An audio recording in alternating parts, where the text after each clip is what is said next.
мандатот на уметнички директор на Македонскиот народен театар доаѓате на местото генерален директор. Што е оно што се сработи во изминатиот период на кој сте горди, а што остана како идеја и желба да се сработи и сега ќе имате можност да биде сработено?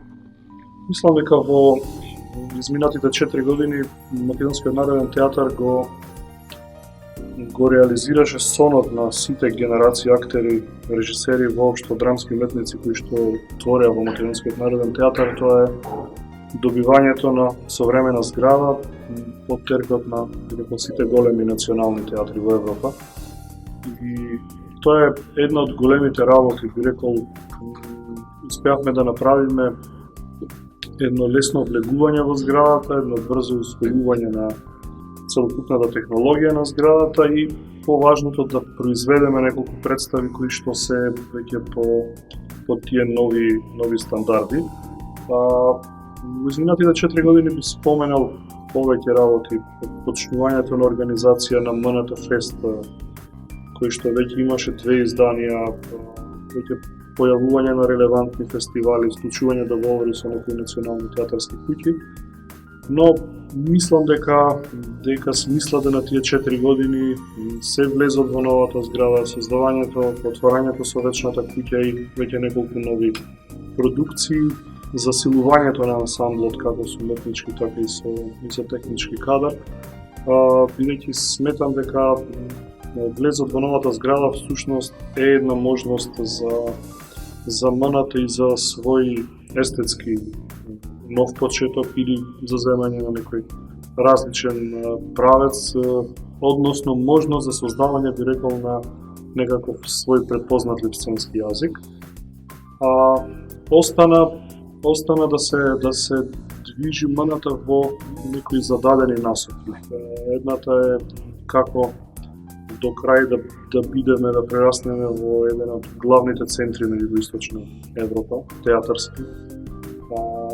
Со проектите кои што ги имаме, кои што следуваат, мислам дека движиме во точната насока. Продолжуваме сега да ги остваруваме своите соништа. Во преговори сме со големи режисерски имења од Европа, големи копродукции имаме во наредните години. Едно од нив ќе биде следната година во Виена. Во јуни месец со Solaris, представа која што е копродукција со Виенер Фест Вохен, фестивалот во Виена, Solaris на Андреј Жолбер.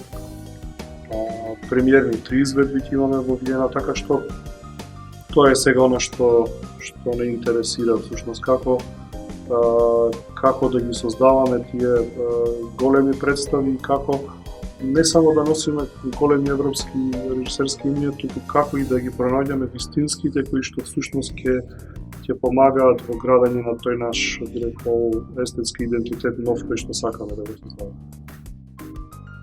Што е со репертоарската политика? Од една страна е градењето на национален репертоар, железен репертоар, а од друга страна е предизвикот за полна сала со публика. Мислам дека секогаш е балансот многу важен, да се најде мерката. Секогаш национален театар треба да ја носи одговорноста за тоа што го работи, бидејќи како национален театар тој мора да биде чувар на сите важни културни вредности на земја, но и воопшто да биде презентер на се оно што е важно од другите култури. Мислам дека сега отвараме еден нов сегмент по-активно, тоа е едукација на публиката, уште од училишните клупи. Започнуваме од таму некако да го воспоставуваме контактот со нашата публика. Имаме некои сега нови едукативни програми кои што ќе започнат. Дел од тоа ќе биде и преку представа за познавање на театарот, на начинот на функционирање, а од друга страна градење на една, би рекол, сериозна театарска публика што е најрана возраст. Од друга страна се обидуваме во својот репертоар да ставаме и театарски проекти кои што ќе го привлекуваат вниманието во најразлични категории.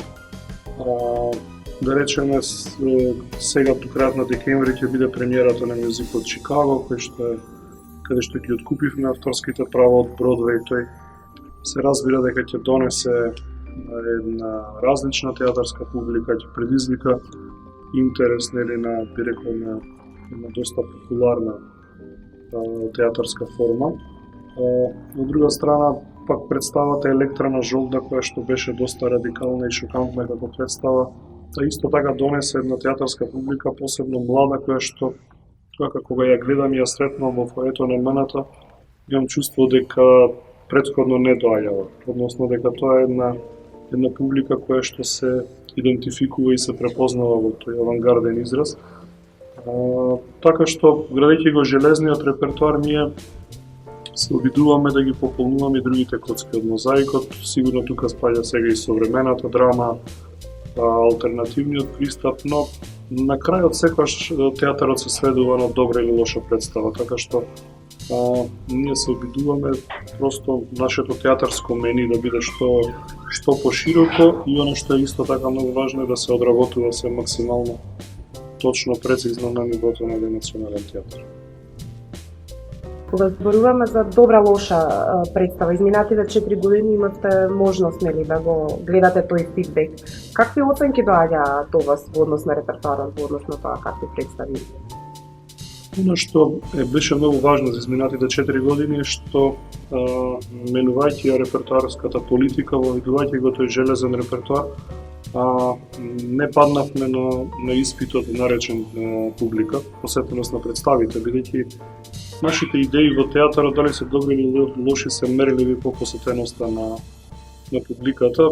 Изминатите 4 години во континуитет стигнавме до над 30% зголемување на посетеноста на представите, кое што покажува дека ризикот се исплател. Од друга страна, мислам дека никој не може да го замисли името националниот театар. Тој се разбира дека и самото доаѓање во него да се гледа представа треба да биде посебен чин за публиката, и се разбира ние таква одговорност треба да имаме. Јас секогаш кога размислувам за феноменот театар или кога зборувам на моите студенти што е театар, секогаш им раскажувам дека во 18 часот 600 гледачи од различни места во Скопје се подготвуваат во 20 часот да дојдат да не гледаат. И ние мораме да сме одговорни со приказната што ја раскажуваме кога ќе дојдат. Во 20 часот кога ќе се крене завесата, ние мора да имаме смисла. Еве, сега дојде подготвувана Мајсторот и Маргарита, каде што имаме 60 луѓе на сцена и уште 50 кои што се позади сцена.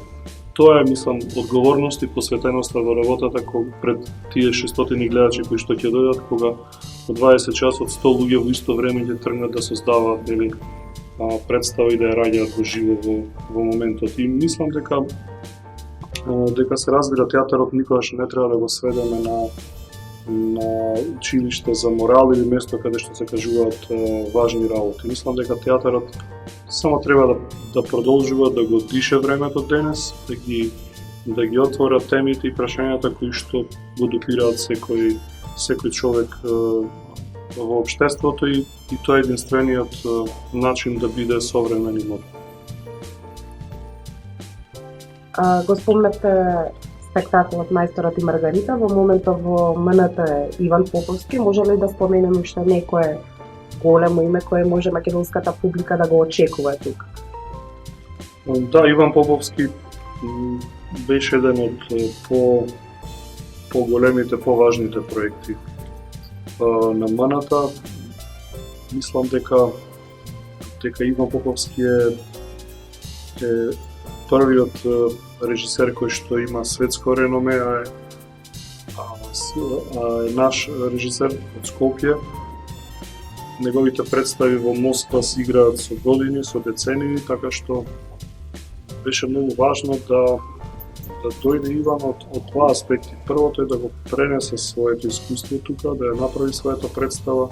Од друга страна, како наш човек, како македонец, да го препознае моментот дека сега е многу важен период за МНТ, дека всушност ние ние сега се обидуваме, би рекол, сериозно и го правиме доста агресивно тој влез на европските големи фестивали и сцени. Со едно големо капитално дело, Мајсторот и Маргарита на Булгаков еден спој, би рекол, од сите големи животни теми, прашања и стравови кои што ги носи животот, човечкиот живот. Следува едно исто големо име, би рекол, Александар Морков, кој што исто така ќе се обиде да ја стави целокупниот актерски и технолошки потенцијал на театарот. Потоа следна сезона следува и Пандур да го видиме тука, словенецот кој што е една од театарските икони на Балканот, би рекол. Потоа во април месец се започнуваме со Соларис, тоа е представа на Андреј Жолдак, копродукција со, како што спомнав, со Виена Безвохен. Тоа е всушност една од трите главни продукции на фестивалот за следната година. Со нив влегуваме како копродукцијски партнери и мислам дека тоа е една од важните точки до кои што стигнавме да бидеме партнери со важните фестивали во Европа. Сега благодарение на Соларис, на тој еден проект веќе се отвора една многу интересна можност за 2017, така што мислам дека создавајќи ги представите дома, на нашата сцена се наоѓаме на вистински начин како и да ги презентираме.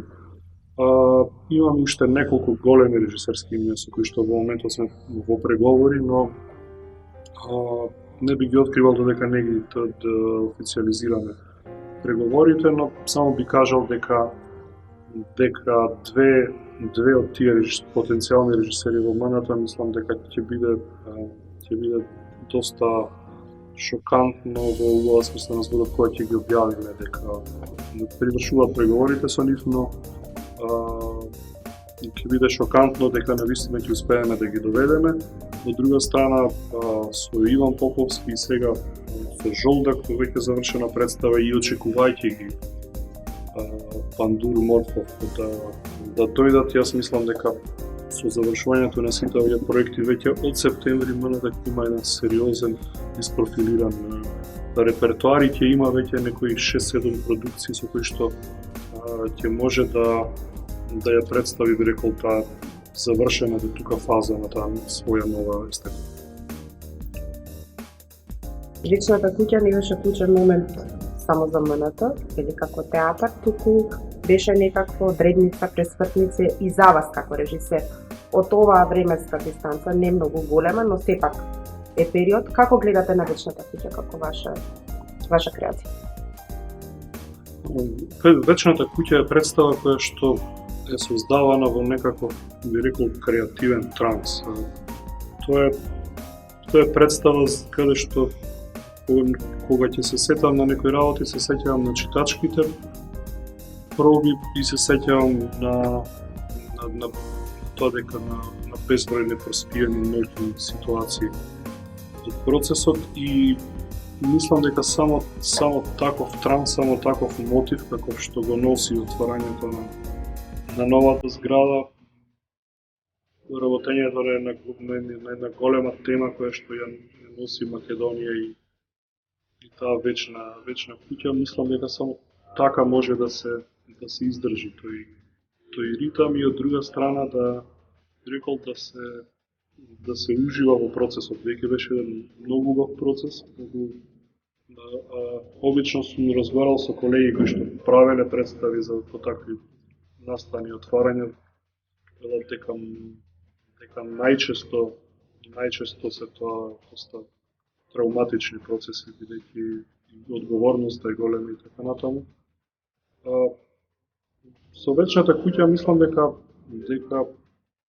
некако МНТ покажа зошто ја заслужува оваа зграда. Од друга страна, некако и сите видовме зошто ни требаше ваква зграда на МНТ, бидејќи самата зграда колку е важна за за нас кои што работиме тука тоа е поважно се разбери, тоа е основното за публиката која што може да дојде да го види својот национален театар онака како што сите го гледаат во Европа. Вечната куќа има во себе еден друг феномен кој што ми е многу драго. Тоа е представата која што најмногу до сега другите е посетувана од театарска публика од сите градови од Македонија. Не се случуваше од било кој град да се јават по 20, по 50 билети да се купуваат, така што тие први 30 представи кои ги игравме навистина беа секој извед посебен свечен чин за нас и за публиката. Таа е представа што ја игравме во Будимпешта, сега повторно имаме една покана која што треба да видиме технички да можеме да ја изведеме, но за вечната куќа би завршил со изјава на голема француска критичарка која што не гледаше во Будимпешта, која што кажа дека според неа вечната куќа е единствената продукција во европските национални театри која што на точен начин се занимава со сопствената историја, во исто време се занимава и со историјата на Европа и смета дека вечната куќа е историска тема или представа на секоја земја која што си ги носи своите историски трауми и настани. Уште едно е последно со функцијата директор, дали ќе трпи вашата режисерска работа? Да, се разбира дека ќе трпи, но може би ќе трпи во квантитет, не во квалитет. Но знаете како предизвикот да се води МНТ е голем, особено сега кога јас се чувствувам во еден животен период кога можам да го дадам својот максимум на ова место, бидејќи претходни 4 години како уметнички директор ја знам одговорноста, го знам стресот, ја знам возбудата, но ја знам и радоста кога се завршуваат големи работи. Мислам дека сега овој период, овие години сум во една креативна енергија кога можам да го дадам свој максимум. Од друга страна како режисер веќе влегувам во една фаза кога ми е многу важно што работам и со кого, отколку веќе само да работам и да создавам дела. Заедно со МНТ и како режисер имам се во блиска иднина исто еден голем предизвик кој што ќе треба заедно да го реализираме, така што би рекол дека и како режисер и како генерален директор ја пронаоѓам својата креативна смисла и среќа во моментот.